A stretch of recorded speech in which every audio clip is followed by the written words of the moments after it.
E aí galera, boa noite, tudo bem?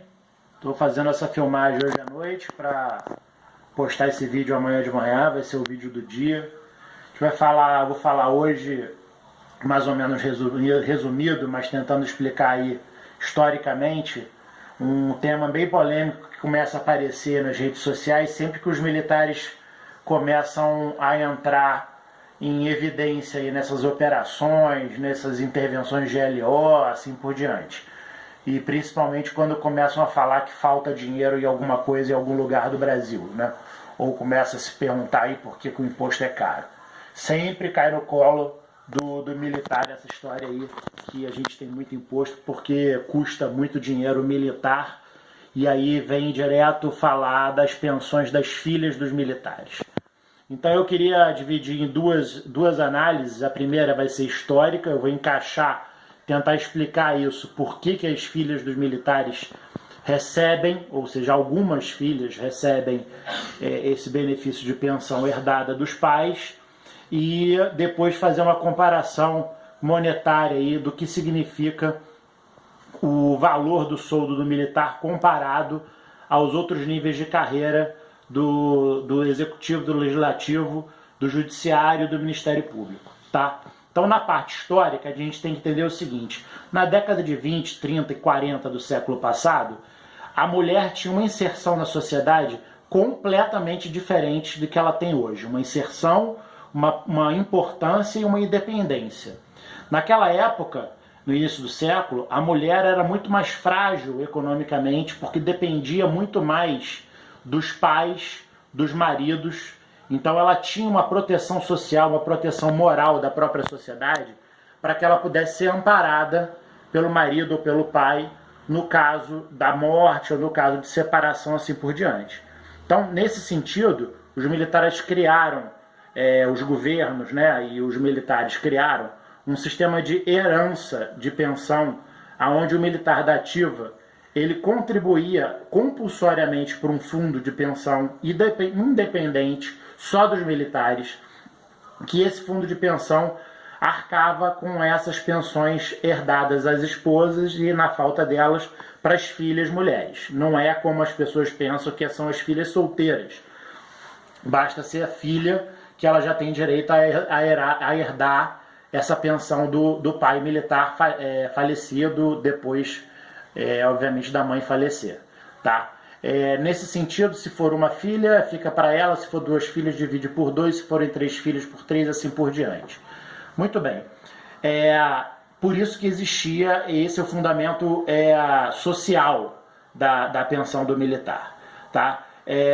Quando a gente correu o tempo e chegou mais ou menos na década de 90, final da década de 90, o Collor tirou esse direito adquirido das filhas. Houve um movimento no Congresso da bancada pró-militar que retornou, fez com que o Supremo desse ganho de causa às filhas, e esse direito retornou para as filhas que já tinham os pais contribuídos com esse direito. Então elas voltaram a receber.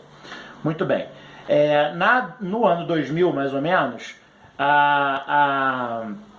as filhas, houve uma reforma do sistema de pensão, contribuição e aposentadoria dos militares, e os novos militares que ingressaram na carreira depois do ano 2000 não tinham mais direito nenhum de contribuir compulsoriamente ou voluntariamente para esse fundo de pensão, para que as filhas tivessem direito. Foi vedado aos novos militares esse direito às filhas deles. Muito bem.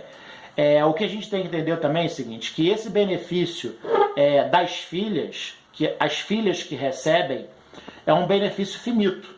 Independente dos outros benefícios, por exemplo, o benefício da esposa, muitas esposas virão, a partir de sempre, receber pensões dos seus maridos falecidos, e as filhas não receberão mais, as filhas novas não receberão mais esse benefício. Ou seja, é um benefício que está com o tempo contado. Vai acabar. À medida que as filhas das novas gerações vierem, elas não vão carregar esse benefício. Então é um benefício com tempo contado para acabar, tá?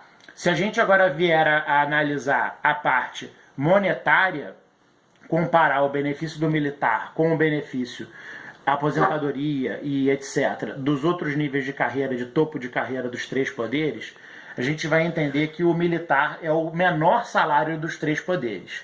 Se a gente comparar o topo de carreira, um general de exército, um almirante ou um brigadeiro general, eles ganham mais ou menos 1/3 do que ganha um topo de carreira do judiciário, por exemplo.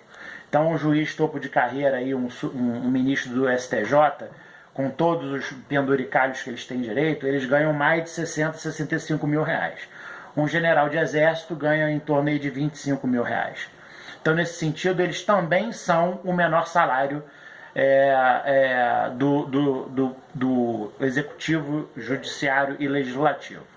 Então, só para a galera entender aí, antes de meter o malho dos militares ou nas filas dos militares, que primeiro tem uma função histórica, tem uma alocação histórica, cronologicamente tem uma explicação, e quando esse fundo dos governos passados foi usurpado dos militares e juntado com o INSS, malandramente o governo da época ficou com um caixa maior, porque pegou esse fundo dos militares, que era separado, e hoje, como o INSS virou todo um fundo deficitário, eles gostam, a imprensa gosta de jogar sempre essa pecha de que esses números dos militares geram um grande rombo do INSS. Na verdade, os militares já foram roubados lá atrás no seu fundo.